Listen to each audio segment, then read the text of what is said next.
का महानता सदस्पति इंद्राग्नि रक्ष उपजितम अप्रजाः संतु अत्रिणः। हे वे दोनों महान सभानायक, इंद्रियों को वश में करने वाले और प्रकाश की ओर ले जाने वाले, राक्षसों को दुष्टत्व शून्य करो, निसंतान हो, खा जाने वाले या नरमांस भक्षी। ये जो मंत्र लिया गया ये ऋग्वेद के प्रथम मंडल के 21वें सूक्त का पंचम मंत्र है। जो पंचम मंत्र जो है इसके भी ऋषि वही हैं जो इस सूक्त के हैं, वे हैं मेधा तिथि महिवत कांड। और इस सूक्त का जो छंद है निचरत गायत्री और स्वर है षड्ज। इस मंत्र का जो देवता है जिसे दिव्य विषय कहा जाता है, इसे मुख्य विषय भी वही है, इंद्र और अग्नि। इंद्र अर्थात इंद्रियों को वश में करने वाला और अग्नि अर्थात स्वयं प्रकाशित और अन्य लोगों को प्रकाश की ओर ले जाने वाला अर्थात अग्नि। तो यहां पर इंद्र और अग्नि जैसे कि प्रमुख विशेषताएं यहां पर पिछले मंत्रों में चल रही है, उसके आधार पर हम ये देख सकते हैं कि पहला जैसे इसमें अपन अन्वय देखें, ता अर्थात वे दोनों, महानता अर्थात महान, सदस्पति अर्थात सभानायक, इंद्राग्नि अर्थात इंद्र और अग्नि, रक्ष उपजतम अर्थात राक्षसों को दुष्टत्व शून्य करो, अप्रजाः संतु अर्थात संतानहीन हो, अत्रिणः अर्थात खा जाने वाले या नरमांस भक्षी। मंत्र है ता महानता सदस्पति इंद्राग्नि रक्ष उपजतम अप्रजाः संतु अत्रिणः। यहां पर ये दो भागों में इसकी व्याख्या की गई है। इस मंत्र की दो भागों में व्याख्या की गई है। फुटनोट है पहला, हे वे दोनों महान सभानायक, इंद्रियों को वश में करने वाले और प्रकाश की ओर ले जाने वाले, राक्षसों को दुष्टत्व शून्य करो। ता महानता सदस्पति इंद्राग्नि रक्ष उपजितम, ये मंत्रांश कहा गया है। तो इस मंत्रांश की यहां पर व्याख्या की गई है, राक्षसों को दुष्टत्व शून्य करो। मंत्रांश है रक्ष उपजितम, इंद्र और अग्नि जैसे सभा नायकों की बहुत कड़ी परीक्षा है। यदि वे इस कार्य में सफल होते हैं तो उनकी महानता पर फिर कोई प्रश्न चिन्ह नहीं लगाया जा सकता। यहां पर ये जो बात बताई गई है कि जैसे इंद्र और अग्नि, और कहा गया है कि सभानायक। अब सभानायक का हम क्या लें कि यदि इंद्र और अग्नि यदि सभा लेते हैं, सभा में वो रहते हैं, इंद्र का यहां पर यदि अपन वो करें व्याख्या, तो इंद्र अर्थात, और सभानायक भी कहा गया है, महान सभानायक, हे वे दोनों महान सभानायक। हे वे दोनों मतलब इंद्र और अग्नि, उन दोनों सभानायकों को संबोधित किया गया है और कहा गया है कि वे राक्षसों को दुष्टत्व शून्य करें। अब सभानायक शब्द आया है तो इसका मतलब ये है कि यदि हम राजा की सभा, मंत्रियों की सभा वो ले सकते हैं, और फिर आधुनिक संदर्भों में हम ले सकते हैं लोकसभा, राज्यसभा, कार्यपालिका, इनको अपन ले सकते हैं। तो यदि इंद्रियों को वश में करने वाला हो तो मतलब राजा, जैसे कि राजा होता है, और अग्नि राजा को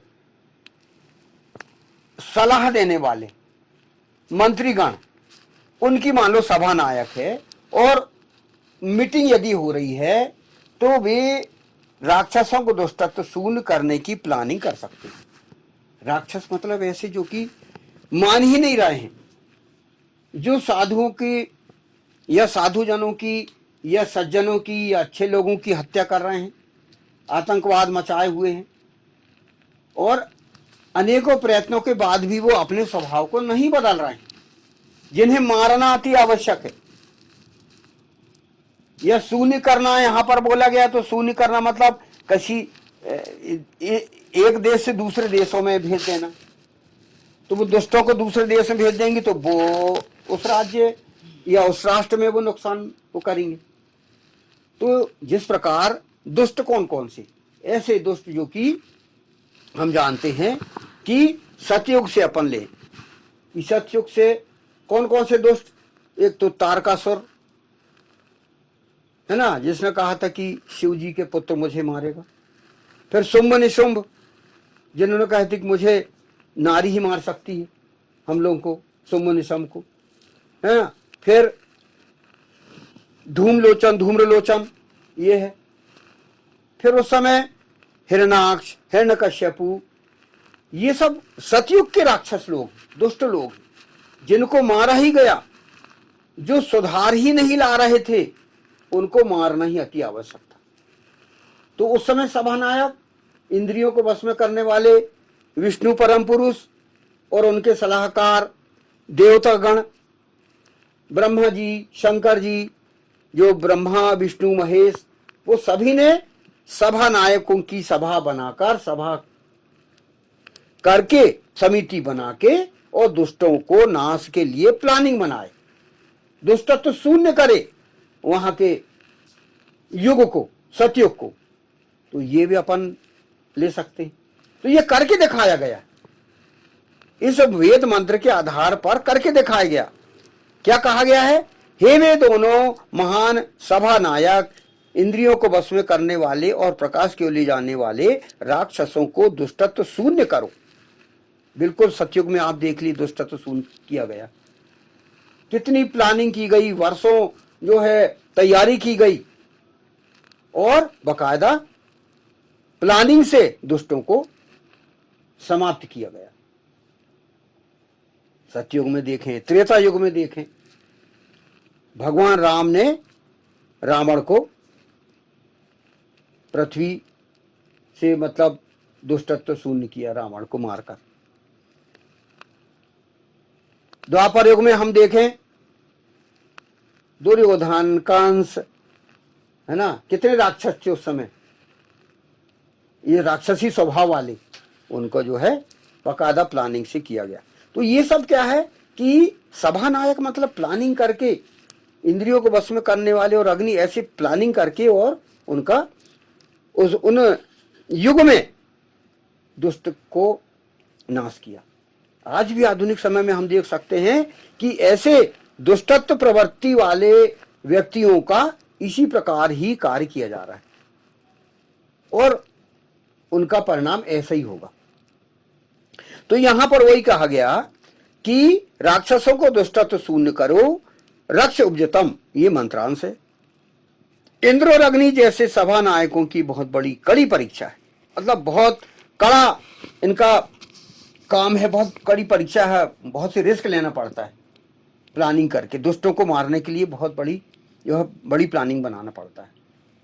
अपनी शक्ति अर्जित करो, उनसे ज्यादा शक्ति अर्जित करना पड़ेगा, और बहुत समय भी लगता है और संगठन भी लगता है। शक्ति, समय, संगठन सभी की जरूरत है।